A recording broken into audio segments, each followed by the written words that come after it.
Hello students, today we are going to discuss projectile motion.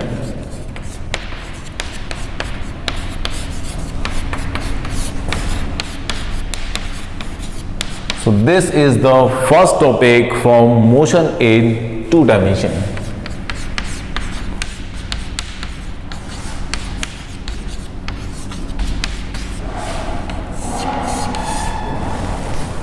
तो to dimension की हम लोग बात करें बच्चों, it means that x and y, there are two coordinate x and y, they both are changed. Like this is the position of the particular particle, then we can choose our position vector from the origin R. So it has two projection point, this one and this one. तो ये क्या होगा बच्चों आपका x axis और ये क्या होगा y एक्सिस, यानी कि इसकी पोजीशन x और y दोनों में ही चेंज हो रही है। तो x और y क्या हो गए, इसके कोऑर्डिनेट्स हो गए। ठीक है, तो इसको क्या बोलेंगे, दिस इज टू डायमेंशन। ठीक है, तो ये हो गया बच्चों आपका टू डायमेंशन मोशन। ठीक है, अब अगर मैं प्रोजेक्टाइल मोशन की बात करूं तो प्रोजेक्टाइल मोशन होता क्या है। ठीक है, आइए समझते हैं। Projectile motion, the combination of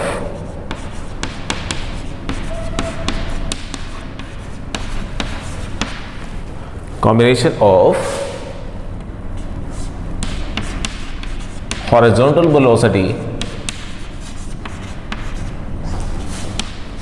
and vertical velocity.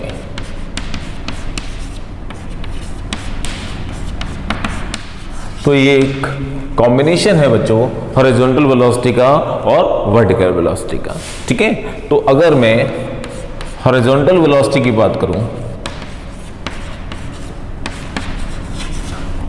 और प्योरली हॉरिजॉन्टल,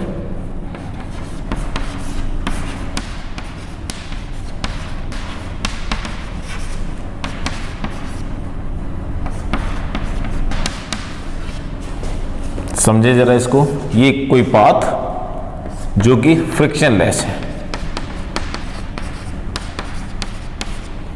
ठीक है, ये कोई पाथ जो कि फ्रिक्शनलेस है। इस पर्टिकुलर पाथ पर ये कोई कार ट्रेवल कर रही है। ठीक है, it has the particular speed, let us suppose 15 metre per second. 15 metre per second से विद कांस्टेंट स्पीड ये ट्रैवल कर रही है इस पाथ पर। पाथ कैसा है बच्चों, फ्रिक्शनलेस। अगर पाथ फ्रिक्शनलेस है तो इसकी स्पीड क्या है, कांस्टेंट। इसका मतलब acceleration along the x axis is zero. Acceleration क्या हो जाएगा बच्चों, जीरो। क्यों, क्योंकि इसकी स्पीड कैसी है बच्चों, कांस्टेंट है। तो एक्सीलरेशन क्या हो गया along the x axis, zero. इसको बोलते हैं purely horizontal velocity. This is purely horizontal velocity. While अगर हम लोग बात करें प्योरली वर्टिकल वेलोसिटी की, वो क्या होगा देखें जरा। दिस वन, ये आपको कोई पाथ, एक second, sorry, this one, this is the path, और यहां पर कोई लड़का खड़ा हुआ है और एक पर्टिकुलर बॉल को ऊपर फेंक रहा है इस डायरेक्शन। जैसे ही एक पर्टिकुलर बॉल ऊपर की तरफ जाएगी, हम लोगों को पता है स्पीड गोज डिक्रीज, स्पीड गो डिक्रीज। जैसे ही ऊपर जाएगी तो स्पीड क्या होगी बच्चों, डिक्रीज होने लगेगी आफ्टर अ सर्टेन हाइट। जब इसकी जो वेलोसिटी है वो क्या हो जाएगी, जीरो। कौन सी वेलोसिटी जीरो हो जाएगी, याद रखिएगा, वर्टिकल वेलोसिटी जीरो। कौन सी वेलोसिटी, वर्टिकल वेलोसिटी जब जीरो हो जाएगी, after that they can fall down. तो ये नीचे आएगी, और जब जैसे ही ये नीचे आएगी तो इस कंडीशन में इसकी स्पीड क्या होती जाएगी बच्चों, इंक्रीज होती जाएगी। ठीक है ना, तो इसको बोलते हैं this is purely vertical velocity, purely vertical velocity. You remember that ये जो स्पीड है इंक्रीज हो रही है due to the effect of gravity. हम लोगों ने प्रीवियस वीडियो में इसको पढ़ रखा है, ठीक है ना। Due to effect of gravity इसकी स्पीड जो हो रही है वो बढ़ती जा रही है, ठीक है ना, बढ़ती जा रही है, ठीक है। तो इस कंडीशन को आपने याद रखना है। और इन दोनों का जो कॉम्बिनेशन है बच्चों, उसी को हम लोग क्या बोलते हैं, प्रोजेक्टाइल मोशन, ठीक है। तो आइए हम लोग स्टार्ट करते हैं प्रोजेक्टाइल मोशन को, ठीक है। चलिए देखिए इसको, पहले हो गया, चलिए।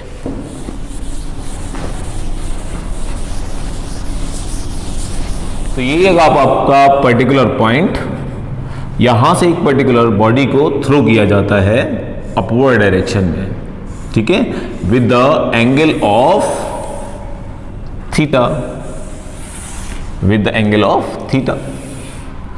जैसे ही इसको थ्रो किया जाएगा एंगल ऑफ थीटा से, तो हम लोगों को पता है ये एक पर्टिकुलर पाथ बनाएगा, दिस वन, ठीक है। क्यों पाथ बनाएगा, क्योंकि हमें पता है एक सर्टेन हाइट पर जाके इसकी जो वर्टिकल वेलोसिटी है वो क्या हो जाएगी बच्चों, जीरो हो जाएगी, ठीक है। ये वर्टिकल वेलोसिटी जब आपकी जीरो हो गई तो ये बॉडी नीचे आना स्टार्ट कर देगी। जब ये नीचे आना स्टार्ट करेगी, इट मींस दैट ये जो u है वो अपने दो कंपोनेंट बना रहा होगा, that is u cos theta and u sin theta, horizontal and vertical, horizontal and vertical, clear. ये जो पाथ दिखाई दे रहा है, इसका मतलब ये अगर कोई पर्टिकुलर बॉडी को थ्रो किया जाता है वो कितना डिस्टेंस ट्रेवल कर रहा है, इस लेंथ के बराबर, इस लेंथ के बराबर, तो इसको बोला जाता है बच्चों रेंज। क्या बोला जाता है, रेंज। अब इस पर्टिकुलर बॉडी को देखो, जैसे ही पर्टिकुलर थ्रो किया जाता है एक वर्टिकल हाइट पर, ये पर्टिकुलर बॉडी थ्रो की जाती है एक वर्टिकल हाइट पर, तो हम लोगों को पता है जब ये एक हाइट अटेन करेगा तो यहां पर जी का इफेक्ट होगा, और जी का इफेक्ट बच्चों कहां होगा, जस्ट डाउनवर्ड होगा, जस्ट डाउनवर्ड होगा, ठीक है। अब जैसे जैसे बॉडी ऊपर जा रही है स्पीड डिक्रीज हो रही है, स्पीड डिक्रीज हो रही है, स्पीड डिक्रीज हो रही है, इट मींस दैट इफेक्ट किसका है, जी का इफेक्ट है। तो जी के इफेक्ट की वजह से वेलोसिटी क्या हो रही है बच्चों, डिक्रीज हो रही है, और जाते जाते एक सर्टेन हाइट पर, जो कि इसकी मैक्सिमम हाइट है, वहां जाके इसकी जो वर्टिकल वेलोसिटी है वो क्या हो जानी है, जीरो हो जानी है। अब वर्टिकल वेलोसिटी जीरो हो जाएगी तो क्या हॉरिजॉन्टल वेलोसिटी पे कोई फर्क पड़ेगा, नहीं। हॉरिजॉन्टल आपकी कैसी रहेगी बच्चों, कांस्टेंट रहेगी, v cos theta, u cos theta, वो कैसी है बच्चों, कांस्टेंट है। हर पॉइंट पे वो u cos थीटा कांस्टेंट, इसका मतलब इस पाथ पे horizontal motion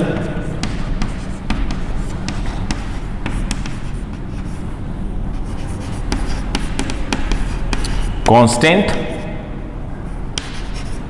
that is acceleration क्या हो जाएगा along the x axis, zero, ठीक है। अलोंग द एक्स एक्सिस आपका जो एक्सेलरेशन है वो कितना हो जाएगा, जीरो। लेकिन एक्सेलरेशन कहां हो रहा है, वाई एक्सिस पर, एक्सेलरेशन वाई एक्सिस पर हो रहा है। ये बॉडी यहां से लेकर यहां तक जाने में जो टाइम ले रही है वो होगा आपका फ्लाइट टाइम, क्या हो जाएगा, फ्लाइट टाइम, ठीक है। और जिस पॉइंट से इसको थ्रो किया गया है उसको बोला जाता है point of projection, point of projection, this is point of projection, ठीक है। और ये बोला जाता है बच्चों पैराबोलिक पाथ।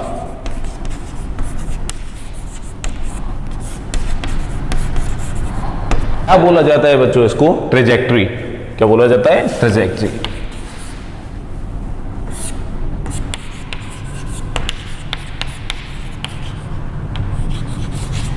ठीक है, ट्रेजेक्ट्री, ठीक है।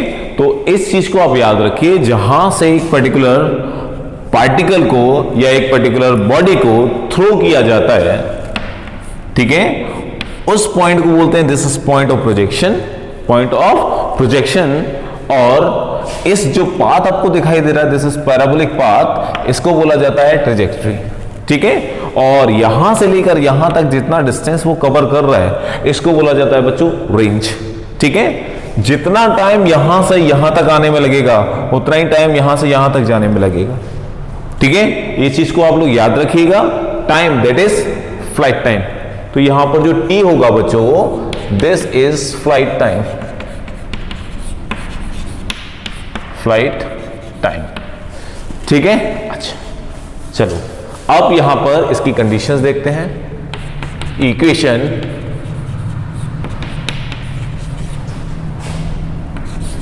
फॉर एक्स एक्सिस,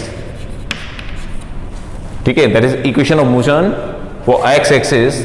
तो पहली इक्वेशन होती है बच्चों v is equal to u plus a t, equation हो गई आपकी। अब अगर हम लोग इसको एक्स एक्सिस के लिए देख रहे हैं तो हम लोग लिख सकते हैं v x u x plus of a t. ठीक है, अब आपको पता है acceleration along x axis, acceleration along x axis क्या है बच्चों आपका, 0, क्योंकि स्पीड कैसी है बच्चों, कांस्टेंट है। वर्टिकल स्पीड में एक्सेलरेशन आ रहा है due to the effect of gravity. ठीक है, तो यहां पर वर्टिकल एक्सेलरेशन है but along the x axis कोई भी एक्सेलरेशन नहीं है। ठीक है, तो यहां पर ए एक्स अगर 0 है तो v x is equal to कितना आ जाएगा बच्चों, यू एक्स। First condition.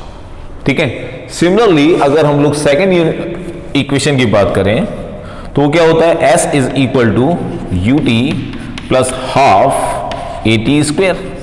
ठीक है, हाफ ए टी स्क्वेयर। यहां पे अलोंग द एक्स एक्सिस की बात कर रहे हैं तो बच्चों लिख सकते हैं x is equal to u along the x t, ये क्या हो जाएगा, 0। ठीक है, ये आपका 0। तो इक्वेशन आ जाएगी x is equal to u x into of t. यहां से टी निकाल सकते हैं आप एक्स ओवर यू एक्स, और हमें पता है यू एक्स की value u cos theta, so it can be written as x over u cos theta, x over u cos theta. ठीक है, तो ये क्या आ गया बच्चों, टी आ गया, t is equal to x upon u cos theta. Clear? Okay, next देखें, अगर मैं वर्टिकल की बात करूं या इक्वेशन फॉर वाई एक्सिस, तो यहां देखें equation for y axis, v y is equal to u y, effect of gravity ऊपर जा रहा है that is g always taken with minus, ठीक है, into of t into t. तो ये हो जाएगा बच्चों किसके लिए, पहली इक्वेशन के लिए। सेकेंड इक्वेशन क्या है बच्चों, s is equal to u t plus half a t square. So s that is y is equal to u t, u क्या है बच्चों along the y axis t minus half g t square. देखें जरा, y is equal to u by t minus half g t square. Clear? अब यहां पर देखें, अगर तीसरी इक्वेशन की बात करें तो तीसरी इक्वेशन क्या है बच्चों, v square is equal to u square minus 2g h minus 2gh। अगर यहां देखें तो तीनों इक्वेशन हम लोगों को सेटिस्फाई कर रही है, फर्स्ट सेकेंड एंड थर्ड। ठीक है, तीनों इक्वेशन हम लोगों को सेटिस्फाई कर रही है। अब इस वैल्यू को अगर हम लोग इस इक्वेशन में रख दें, इस इक्वेशन में y is equal to u by t minus half g d square, तो देखिए क्या आएगा। इस इक्वेशन को देखो, अगर मैं डिस्प्लेसमेंट निकालूं अलोंग द y एक्सिस तो y is equal to u by क्या हो जाएगा बच्चों, u साइन थीटा t। देखें t is what, x over u cos theta, u cos theta. ठीक है, x over u cos theta minus half g t that is x square over u square cos square theta. ठीक है, equation आ गई। यहां से u से u cancel out, तो y बराबर क्या बचेगा बच्चों, x tan theta minus half g x square upon u square cos square theta, u square cos square theta. अब जरा इस इक्वेशन को देखो, क्या ये इक्वेशन इस पैराबोलिक बात को सेटिस्फाई करा रहा है? एग्जैक्टली क्योंकि अगर मैं इसकी इक्वेशन की बात करूं, this is y is equal to x square, अगर इस फॉर्मेट में ये इक्वेशन आ रही है तो ये वाली जो कंडीशन है वो सेटिस्फाई कर रही है। देखें जरा, y के साथ क्या एक्स स्क्वायर का टर्म है? ऑब्वियसली एक्स स्क्वायर का टर्म है, तो यहां से हमें पता चल रहा है y is equal to x square, यानी कि ये इक्वेशन जो है वो पैराबोलिक है। कैसी इक्वेशन है बच्चों? पैराबोलिक है। और हम लोग इसको ऐसे भी सेटिस्फाई करा सकते हैं, y बराबर a x minus b x square, जहां a और b दोनों कांस्टेंट है। देखें जरा, a और b, यानी कि a बराबर क्या हो जाएगा? tan थीटा, b बराबर क्या हो जाएगा? ये पूरा फैक्टर हो जाएगा और x, ठीक है। इसका मतलब ये इक्वेशन इस इक्वेशन को सेटिस्फाई करा रही है। इसका मतलब जो पाथ है बच्चों वो कैसा पाथ होगा? पैराबोलिक पाथ होगा, ठीक है। और इसी वजह से इस इक्वेशन को भी नाम दिया गया, this is trajectory equation, trajectory equation, ठीक है। या बोल सकते हैं this is parabolic equation, parabolic equation for projectile motion, parabolic equation for projectile motion, ठीक है। तो देखें इसको, ये आ गई हमारी ट्रेजेक्टरी इक्वेशन, ठीक है। आसान है, बहुत आसान टर्म है, आपको याद रखना है कि जी वर्टिकली हम लोग देख रहे हैं जी चेंज हो रहा है। जब जी चेंज हो रहा है इसका मतलब एक्सेलरेशन किस में आ रहा है? वाई एक्सिस पर। एक्स एक्सिस पे कोई भी एक्सेलरेशन नहीं है, यानी कि स्पीड एक्स एक्सिस पे कैसी कांस्टेंट है, हर पॉइंट पे बच्चों कैसी रहने वाली है? कांस्टेंट रहने वाली है। क्या चेंज होगा? वी वाई, ठीक है। हर पॉइंट पे क्या बदल रहा है? बी वाई बदल रहा है, ठीक है। अगर मैं बी वाई की बात करूं तो इस पॉइंट पर आके क्या हो गया बच्चों? वो जीरो हो जा रहा है। अब हम लोगों को अगर सीखना है तो हम लोग इसको ग्राफिकल रिप्रेजेंटेशन से भी सीख सकते हैं। यहां हमने टेंजेंट ड्रॉ किया, ये एंगल बना थीटा। यहां अगर हम लोग टेंजेंट ड्रॉ करेंगे तो आप देखेंगे थीटा छोटा होता जा रहा है, थीटा छोटा हो रहा है, इसका मतलब स्लोप घटता जा रहा है। अगर स्लोप घटता जा रहा है इसका मतलब इसकी वेलोसिटी घटती जाएगी और एक पॉइंट पर क्या हो जाएगी? वो जीरो हो जाएगी, ठीक है ना। उसके बाद आप देखें ये यहां पर अगर टेंजेंट ड्रॉ करेंगे तो ऑब्ट्यूस बनेगा और जैसे जैसे नीचे जाते जाएंगे तो स्टीपनेस बढ़ती जाएगी, इसका मतलब स्पीड बढ़ती जा रही है, ठीक है। वही हम लोगों ने बताया, चाहे वो ग्राफिकल रिप्रेजेंटेशन से समझे या इसको डायरेक्ट समझे, ठीक है, दोनों में कोई अंतर नहीं है, ठीक है। आपने समझना है, जो कन्वीनियंट लगे उसे आप लोग समझ सकते हैं, ठीक है। देखें इसको, हो गया बच्चों। आइए इस पर बेस एक न्यूमेरिकल देखते हैं। ये न्यूमेरिकल दे रखा है, the path follow by a body projected along y-axis is given by y is equal to root 3x minus 1/2 of x square. If g is equal to 10 meter per second square, then the initial velocity of the particle will be. हमें initial velocity of the particle निकालनी है। Options दे रखे हैं, आइए देखते हैं इसका solution. हम लोगों को पता है ट्रेजेक्टरी इक्वेशन अभी हम लोगों ने पढ़ा है, x tan theta minus 1/2 g x square u square cos square theta.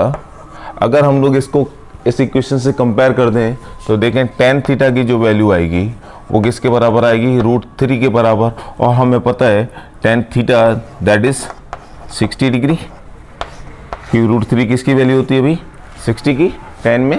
अब आगे देखें, नेक्स्ट इसको कंपेयर करें, that is half g x square over u square cos square theta is equal to half x square, ठीक है।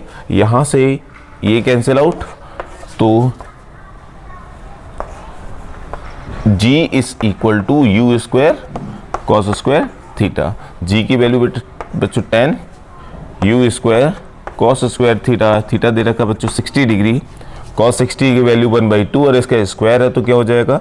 1/4 of you square. So it can be written as u square is equal to 40, that is u is equal to 2√10 metre per second, ठीक है। तो answer 2√10 metre per second, ठीक है। देखें इसको, हो गया बच्चों। अब हम लोग बात करते हैं इसके टाइम ऑफ फ्लाइट की, हॉरिजॉन्टल रेंज और इसकी मैक्सिमम हाइट क्या होगी, ठीक है। आइए देखते हैं। फर्स्ट है बच्चों time of flight, time of flight this is capital T। इसका डायग्राम दोबारा देख लेते हैं बच्चों।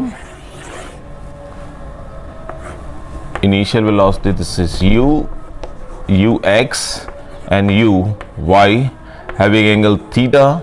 This is the maximum height. Here vertical velocity is 0. It is only initial velocity. This is u cos theta. So this is horizontal velocity. ठीक है, अब ये जब डाउनवर्ड आएगा तो it has v velocity with angle theta. ये हो जाएगा v cos theta और ये आपका v sin थीटा. और जब ये ग्राउंड को स्ट्राइक करेगा तो इसके पास इनिशियल वेलोसिटी होगी, सो वो हो जाएगी आपकी u cos theta and u sin theta. ठीक है, ये हो जाएगा आपका रेंज r. और जब बॉडी यहां से यहां पर स्ट्राइक करेगी, इस पोजीशन से इस पोजीशन पर जब स्ट्राइक करेगी, तो हम लोगों को पता है डिस्प्लेसमेंट अलोंग y एक्सिस क्या हो जाएगा, 0. तो इक्वेशन हम लोगों को पता है displacement is equal to u by t minus half g t square. यहां से हम लोग इस वैल्यू को डिफाइन कर सकते हैं. t हम लोगों को कैपिटल ले लेना है. ठीक है, t आपको कैपिटल, ये 0 हो जाएगा, तो 0 is equal to u by t minus half g t square. तो लिख सकते हैं u by t is equal to half g t square. T से टी कैंसिल आउट, तो यहां से t की वैल्यू जो आ जाएगी u by 2u by over z. ठीक है, so this is the value. यहां पर देखें t 2 constant g constant, time directly proportional to u by. It means that time depends upon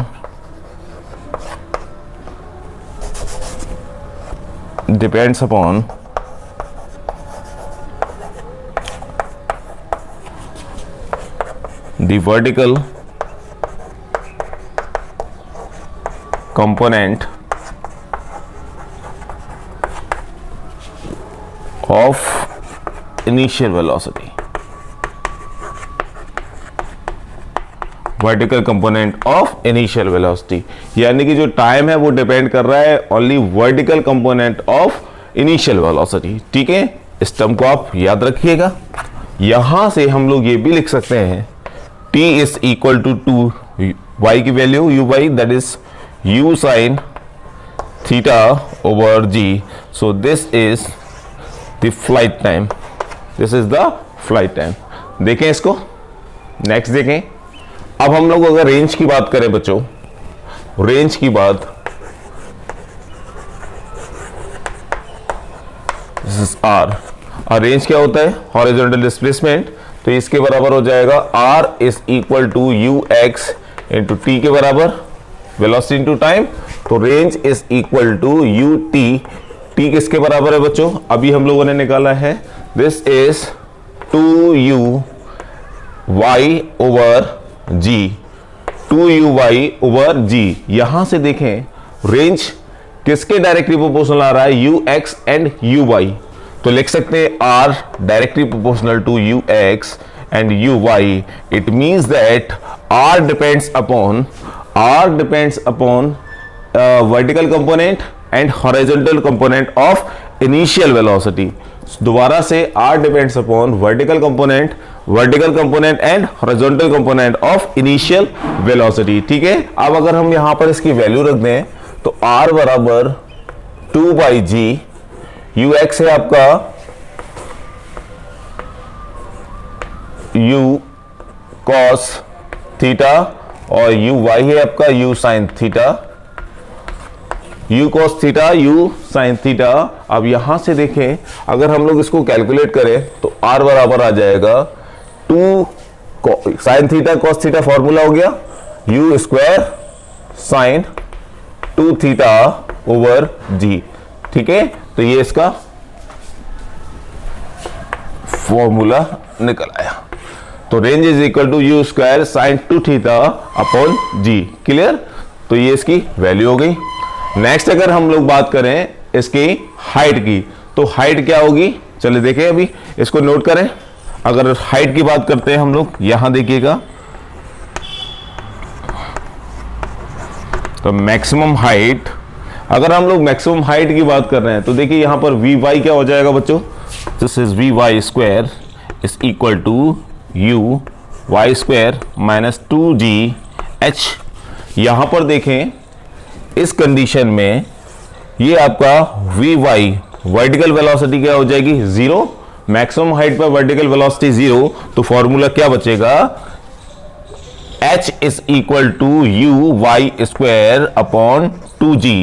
It means that h directly proportional to u y square, यानी कि height पे ये depends किस पे करता है, केवल horizontal vertical component of initial velocity, vertical component of initial velocity पे केवल डिपेंड करता है। अब अगर हम लोग यहां इसकी वैल्यू रख दें तो ये h क्या आ जाएगा, देखें जरा, h की वैल्यू आ जाएगी you square sine square theta upon 2g, sine square theta upon 2g। तो ये आपके तीन फॉर्मूले हो गए, टाइम के लिए 2u sine theta upon g, range के लिए ये क्या निकला, यहां से r डायरेक्ट प्रोपोर्शनल, यहां देखा हमने रेंज, और रेंज की जो वैल्यू आ गई वो ये आ गई आपकी r is equal to u square sine 2 theta upon g, और हाइट आपकी ये, ठीक है, यहां से आप लोग याद रखिए, ठीक है। आप इंपॉर्टेंट चीज समझे, मैक्सिमम हाइट कब अटेन करेगा ये, ठीक है, किस एंगल पर मैक्सिमम हाइट अटेन करेगा। मान के चलिए यहां पर एक पर्टिकुलर बॉल को फेंका जाता है, तो मैक्सिमम हाइट तो यही है, ठीक है। तो मैक्सिमम हाइट कब अटेन करेगा, जब इसको 90 डिग्री से फेंका जाएगा, 90 डिग्री पे फेंका जाएगा तो ये हमेशा क्या करेगा, एक मैक्सिमम हाइट अटेन करेगा, और अटेन करने के बाद ये बॉल क्या हो जाएगी, नीचे आ जाएगी, ठीक है। तो याद रखिएगा एट 90 डिग्री हाइट हमेशा कैसी रहेगी, मैक्सिमम रहेगी। अगर यहां रेंज की बात करें, रेंज मैक्सिमम कब रहेगी, तो देखिए जरा, अगर यहां 90 रखते हैं बच्चों तो ये क्या हो जाता है 90, दैट इज 180 डिग्री, और 180 की वैल्यू 0, तो रेंज क्या हो जाएगी 0, यानी कि यहां से एक पर्टिकुलर बॉल को फेंकोगे तो वो वापस उसी पोजीशन पर आएगी, there will be a no range, ठीक है। तो यहां पर रेंज क्या हो जाएगी 0, 90 डिग्री पर रेंज आपकी 0 हो गई। अगर 45 रखते हैं बच्चों, 45 का मतलब 90, और 90 की वैल्यू क्या होती है मैक्सिमम, दैट इज 1, तो यहां पर अगर हम लोग साइन थीटा की वैल्यू अगर हम 45 रखते हैं तो यहां ये कंडीशन हो जाती है 90 डिग्री, और 90 की वैल्यू होती है मैक्सिमम, तो रेंज क्या होगी मैक्सिमम। तो याद रखें h theta is equal to 90 पर हाइट मैक्सिमम होती है, और theta is equal to 45 degree पर आपकी रेंज मैक्सिमम होती है, ठीक है। तो ये आपकी दोनों कंडीशन, चलिए इसे एक बार सही से लिख देते हैं, उसके बाद आप लोग नोट कर लीजिए। देखिए बच्चों, ये सिस्टमैटिक लिखा हुआ है, time of flight, horizontal range and maximum height, ठीक है। देखें इसको और कैप्चर करें इसको, ठीक है। तो नेक्स्ट देखते हैं। नेक्स्ट है बच्चों आपका velocity at any general point, at any general point, velocity at any general point, किसी भी पॉइंट पर वेलोसिटी क्या होगी, ठीक है। तो अगर हम लोग एक ट्रेजेक्टरी बनाएं, यहां पर वेलोसिटी दिस इज u, अगर मैं किसी भी पोजीशन की बात करूं, मैंने यहां पोजीशन ली तो ये वेलोसिटी कन्वर्ट हो जाएगी फाइनल वेलोसिटी में u मिक्स्ड ux, और ये हो जाएगा vy, सॉरी ये vx और ये हो जाएगा vy, ठीक है, एंगल थीटा। यहां पर vy क्या हो जाएगा 0, बॉडी डाउनवर्ड जाएगी, तो ये दो कंपोनेंट हो जाएंगे बच्चों इसके, ये हो जाएगा आपका vx और ये हो जाएगा आपका vy, लेकिन डाउनवर्ड डायरेक्शन में तो क्या हो जाएगा बच्चों नेगेटिव, ठीक है। हम डायरेक्शन वाइज लें तो नेगेटिव, ये एंगल थीटा, क्लियर। अब यहां से देखें, अगर मैं v की बात करूं तो ये अपने रेक्टेंगुलर कंपोनेंट बता रहा है, तो रिजल्टेंट क्या होगा बच्चों vx square plus vy square. हमें vx और vy की वैल्यू पता है from the beginning, vx is equal to ux plus vy बराबर क्या आया था बच्चों uy minus gt from the first equation, okay. अब अगर इसको सॉल्व करोगे तो v is equal to ux की value u square cos square theta plus uy की value u square u sine theta minus gt का whole square. So this is velocity at any general point, अगर ये v velocity angle कितना बना रही है theta, तो इस रिजल्टेंट का एंगल कितना हो जाएगा tan theta is equal to vy upon vx is equal to vy is what? This is u sin theta minus gt upon vx. So this is u cos theta. u cos theta ये हो जाएगा बच्चों इस resultant का angle, ठीक है। So this is tan theta और ये इसकी वेलोसिटी हो गई, ठीक है, एट एनी जनरल पॉइंट। अगली चीज एक याद रखिएगा, tan थीटा अगर अपवर्ड डायरेक्शन को देखें, अपवर्ड डायरेक्शन को इससे पहले, ठीक है, हाईएस्ट पॉइंट से पहले अगर अपवर्ड डायरेक्शन को देखें तो tan थीटा हमेशा पॉजिटिव, और डाउनवर्ड डायरेक्शन में देखें तो tan थीटा ऑलवेज नेगेटिव। क्यों? क्योंकि हमें पता है फोर्थ क्वाड्रेंट में tan क्या होता है बच्चों, नेगेटिव होता है, ठीक है ना। तो इस चीज को आप याद रखें, ठीक है। डाउनवर्ड जाएंगे तो tan क्या हो जाएगा आपका नेगेटिव, अपवर्ड जाएंगे तो tan क्या हो जाएगा पॉजिटिव। हमें पता है tan जब डाउनवर्ड जाएंगे तो एंगल जो है वो क्लॉकवाइज हो जाएगा, और ऊपर की तरफ जा रहे हैं तो एंगल कैसा है यहां पर एंटी क्लॉकवाइज, एंटी क्लॉकवाइज। और फोर्थ क्वाड्रेंट पे जैसे ही आएंगे तो एंगल क्या हो जाएगा बच्चों क्लॉकवाइज, तो इधर हो जाएगा एंगल क्लॉकवाइज, और हमें पता है क्लॉकवाइज में एंगल हमेशा कैसा होता है नेगेटिव, ठीक है। देखिए इसको अगले वीडियो में हम लोग बात करते हैं इससे रिलेटेड कुछ न्यूमेरिकल्स की। Okay, thank you.